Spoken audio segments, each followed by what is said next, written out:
1月30号 ，LCK 将迎来他们的春晚 T1 大战 DK。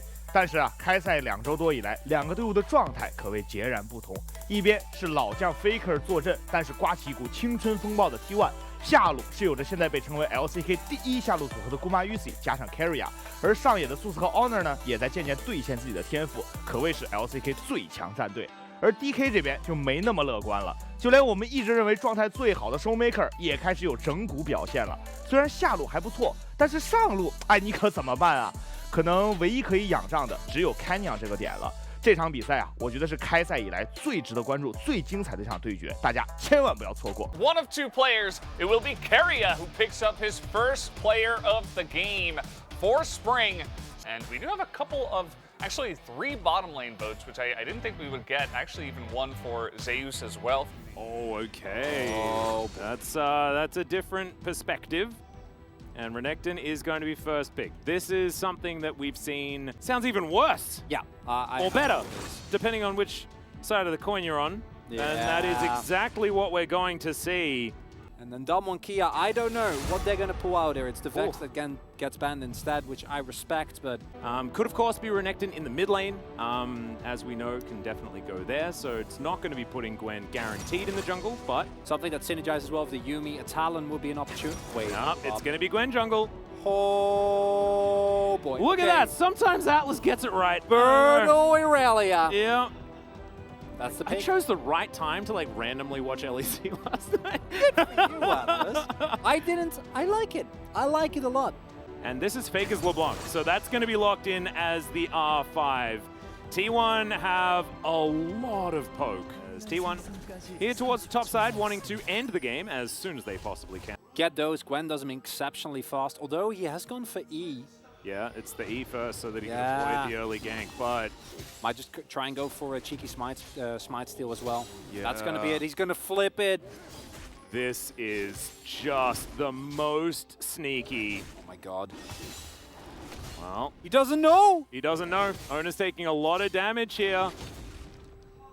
Oh, doesn't check! Oh, everyone's so scared he steals it away in Canyon! I mean, if there's one way to become an early game jungler, the snip comes in, there it is! And first blood to Canyon.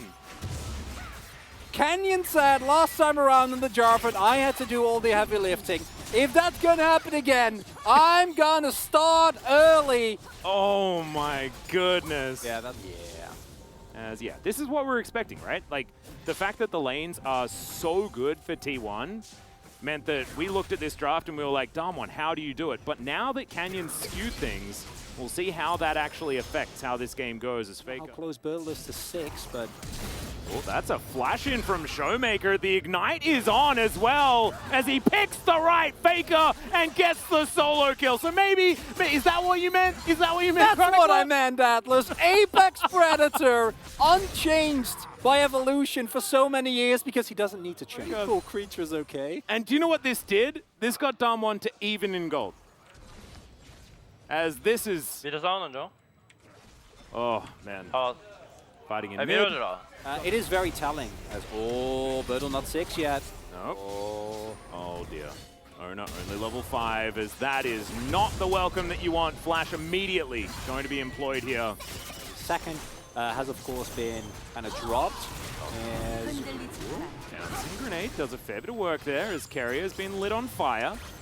Right, as the dive might come through here. Doctorm almost 6, but not quite yet. Yeah, Gumushi down to 200, but Ona's going to walk his way in.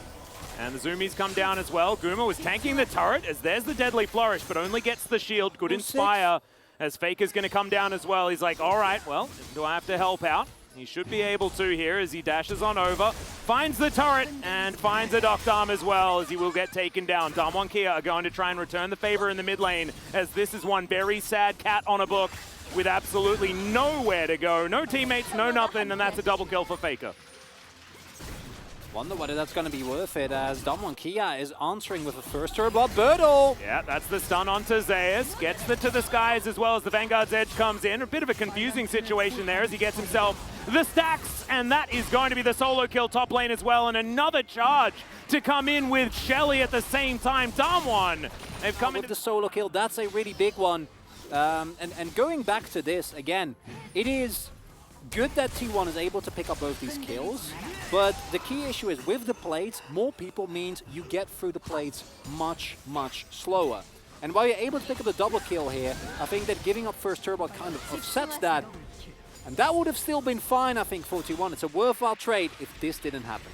Yeah, this top lane also going absolutely away from Zeus, and this was sort of the use-by-date hit, right, from the Jace. The sacrifice that Kia has made for all of this. Well, once the again, bot lane. Faker was trying to walk the crocodile as we've got a final chapter and a very dead Jace. It's in fact on the top side of the map, or anywhere, to be honest. Carrier now looking for Doctom, who has to flash, and he's in between two turrets and still not safe. Point blank ult from Gumayusi, I love it. That's how you assert your dominance, is here on the bottom, in the mid lane. It's Burdol trying to dash this one out. Flashes a few times, but Ona's like, well, you can just dash around all you want. You Renekton and Ignite mid. Yes. You know, like that's basically the epitome. As this was, yeah, not the right brush toward. But this was also really nicely played from T1. The answering consistently here as we get the full zoom in. Oh, this trap from Guma. And everything about this.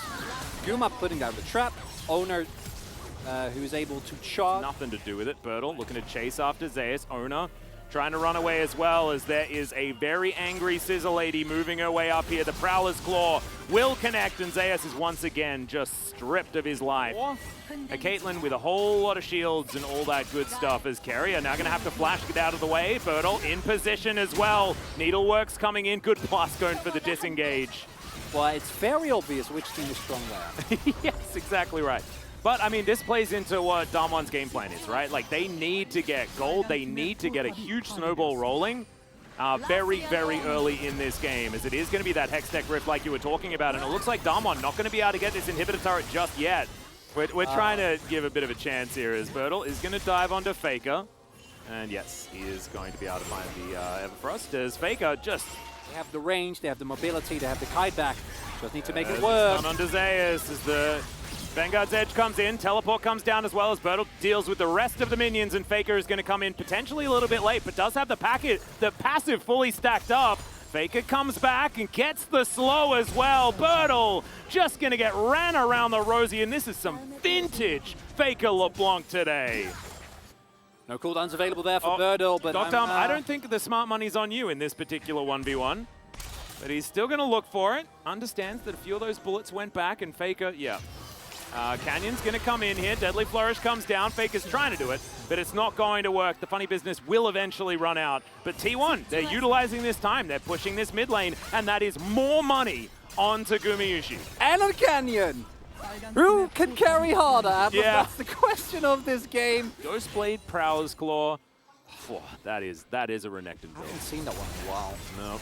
The Prowler's Renekton, as Burdol again showing that even with the flashover, no dice there, unfortunately, and then trying desperately to kind of stall as long as possible, but especially without a stun available, not really going to be able to do anything in that 1v1.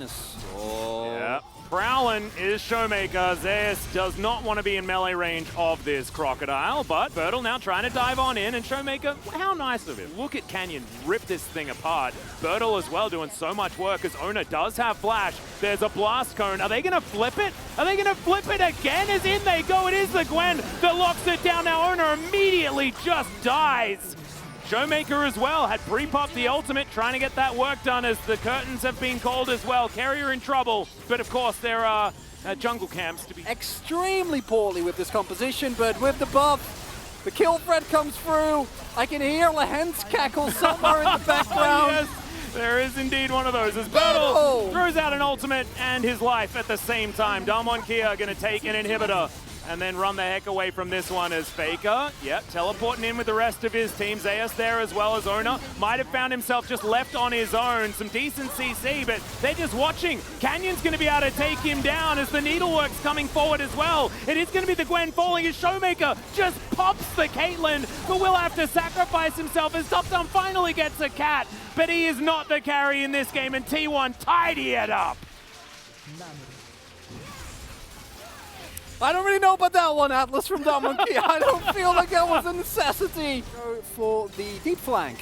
The shutdown gold there is actually so relevant as well. They just got so much money from both Showmaker and Ken. And also, Baron buff is now gone. Yeah, that's true too. Again, Ken doesn't lose these, I guess. Is it the right call? Well, if you live and die by the coin, it is the right call. And I think with this composition, you honestly do. And here we see the problem for Burdol as he dashes forward in a chain, and rather already chained, and then dies. And then the real issue is that with him dead, this composition from Kia has no choice but to go forward, right? If you go back, you get corralled as well. Although, I honestly, I take my chances with the 5v4 as opposed to running into 2 Nexus turrets. That's me. Yeah, that was an odd choice. Yeah. Also, Showmaker showing again, he is definitely deadly. It's a drive-by Crocodile and then off the edge of the pier. The ace in the hole. And Damwon now running it up the mid lane as T1 have their eyes on Baron as Faker. Oh, if he had to land into that chain, that would have been Docdom dead. As okay, they have all of the traps set up as Canyon dashes into the pit. Looks to take down a ward here at the back as Gumayusi's in trouble. He flashes to get himself out of the way as now it's Burdol's turn to dive on in. The Vanguard's edge is there and the Gwen is already dead. The cat goes down as well as Faker is tidying this one up. Showmaker looks for one more, but there are so many chains to throw onto this Crocodile and he's the last man standing. He wants to get something back, but he's not going to be able to. That's the ace for T1 and they'll take a Baron. Perfectly executed there, even with the flank being found. It's not enough from Kia, showing the lack of health bars on this team. Everyone is squishy. And yes, Showmaker eventually finds a big flank. Kenny needs to go into his Zhonya's very, very early. Faker finds his way out of the pit, and now it's Burdol and Canyon that are tanking, right? With the Zhonya's, it's easy setup for Guma. Docdom can't get enough done.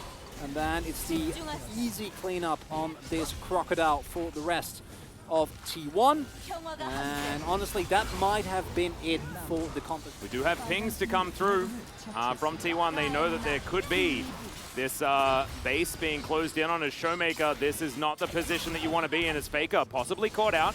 Distorts, gets himself out of the way as Gumayusi just does so much damage. Wave clear in, but you can see this turret does not last long. If Gumayusi's anywhere near it, Owner gets the knock up onto Burdol. There's the Vanguard's edge. A fair bit of damage as well as Canyon trying to get the work done. Manages to grab one of the kills, but the Aurelia is already dead. And the Gwen wanted to get the work done. Not going to be able to do so as Faker buys all of the time that they need. That is the ace. And that will be T1 getting their revenge on Kia. Party's over, Atlas. Took them a while, but T1 going 6-0 here. Right now, looking like the strongest team that we got here in the LCK. Kia, they tried their best. It was not enough, absolutely. They were coming off a couple of wins, but it was not enough to prepare them for this.